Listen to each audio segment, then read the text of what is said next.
अब चूंकि मौजूदा हालात जो चल रहे हैं उससे मुताल्लिक भी ज़रा एक दो बातें सुन लें और अच्छी तरह से समझ लें।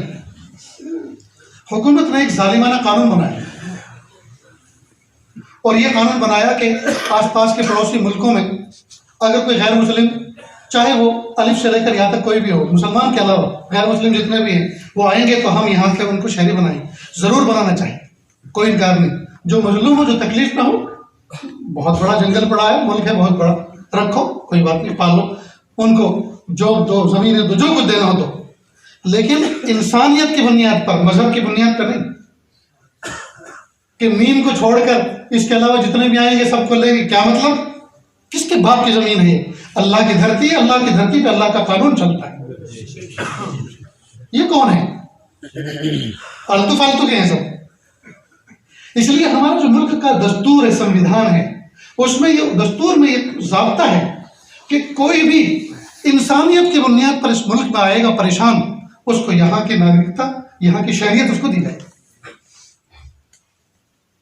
अब ये जो इज्जत में आप बैठे हैं अभी, उन्होंने कहा नहीं नहीं इनको देंगे। तुम होते कौन हो भाई? न तुम बादशाह हो, न तुम मालिक हो, न खालिक हो, न अल्लाह मियां हो, न भगवान, कुछ भी नहीं। तुम नौकर हो। इंसानों की कमाई पर तुम्हें तनख्वाहें दी जाती हैं, छोटी हो या बड़ी तनख्वाह दी जाती है। लोकशाही, लोकशाही किसे कहते हैं हिंदी में? यानी इंसानों की, इंसान यानी हर इंसान बादशाह है, हर इंसान मालिक है। इसके ऊपर कोई बड़ा नहीं है, कोई मालिक नहीं है, ये गुलाम नहीं है। या इस मुल्क में हर आदमी बादशाह है, हर आदमी आज़ाद है। इसको कहते हैं लोकशाही। मैं भी आज़ाद, आप भी आज़ाद, सब आज़ाद।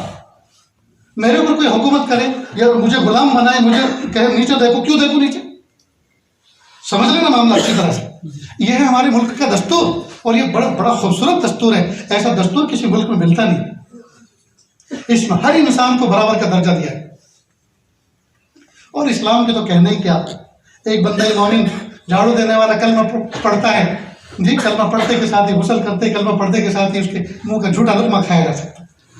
यहाँ तो छूत छात कुछ है ही नहीं। तो जालिमाना कानून बनाइए। और इस मुल्क के न जाने कितनी कम्युनिटी वाले, मुसलमानों के साथ साथ गैर मुस्लिम भाई भी, न जाने कितने हमारे दलित पिछड़े हुए भाई हैं, कितने ओबीसी वाले हैं, कितने SC ST वाले हैं, सब लोग परेशान होंगे। क्या मतलब इसका? सारे रोड पे निकल आए। अब रोड पर निकलने का एक ज़ाब्ता है। हुकूमत के खिलाफ नारे लगाओ, अपना एहतजाज, अपनी नाराजगी दर्ज करो, प्ले कार्ड उठाओ, लेकिन मुल्क के अंदर बदअमनी नहीं होनी चाहिए। मसलन ट्रेन जलाना, बस जलाना, गाड़ी जलाना जी, और मफाद आम्मा की जितनी चीज़ें हैं, इसलिए कि ये भी किसी एक आदमी के नहीं है, ये भी किसी एक कम्युनिटी के नहीं है। इसमें हम सब का खून पानी लगा हुआ है। हमारे टैक्सों से ये सब चीज़ें बनती हैं। लिहाजा उसको नुकसान देना ये चीज़ ठीक नहीं। एहतजाज करें, पूरी दुनिया में एहतजाज होते हैं और हुकूमत को मजबूर हो सोचना पड़ता है कि वाकई हमने जो कानून बनाया था वो खिलाफ जा रहा है और लोग बेचैन हैं। लिहाजा जिसमें लोगों को सुकून, भाई कानून बनते किस लिए हैं? लोगों के सुकून के लिए ना। और जिस कानून में लोग बेचैन हो, बेसुकून हो, तो फिर वो कानून ही क्या हुआ? तो जुल्म हुआ।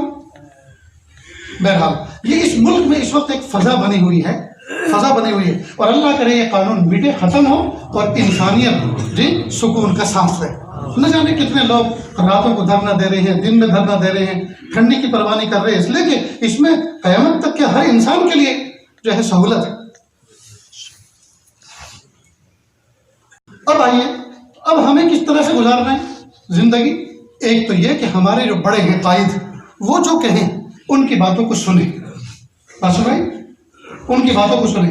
दूसरी बात ये, जो ज़ाब्ता और कानून है, मुल्क का दस्तूर है, उसके मुताबिक चले। समझे? कोई ऐसी तोड़फोड़, कोई ऐसा नुकसान जिसकी वजह से मुल्क को नुकसान पहुंचे और मुल्क के इत्तेहाद को नुकसान पहुंचे, वो चीज़ जेब नहीं देती। इतनी बात समझ गए? और रही बात यह कि डरने वरने की जरूरत है नहीं किसी से। डरने वरने की, अरे कुछ तो पूरा करो, जुमला तो नहीं बोलो। कोई डरने वरने की जरूरत नहीं है। अल्लाह अकबर, अल्लाह अकबर, अल्लाह सबसे बड़ा है, अल्लाह सबसे बड़ा है जी, अल्लाह सबसे बड़ा है, अल्लाह सबसे बड़ा है। बुज़दिली और ईमान, खौफ, डर और ईमान, ये दोनों एक दिल में रह ही नहीं सकते। जैसे एक कमरे में अंधेरा भी हो और उजाला भी हो, दो चीजें नहीं रह सकती। या तो अंधेरा होगा या उजाला होगा। दिल के अंदर या तो खौफ होगा या ईमान होगा। इसलिए अपने ईमान को मजबूत करें।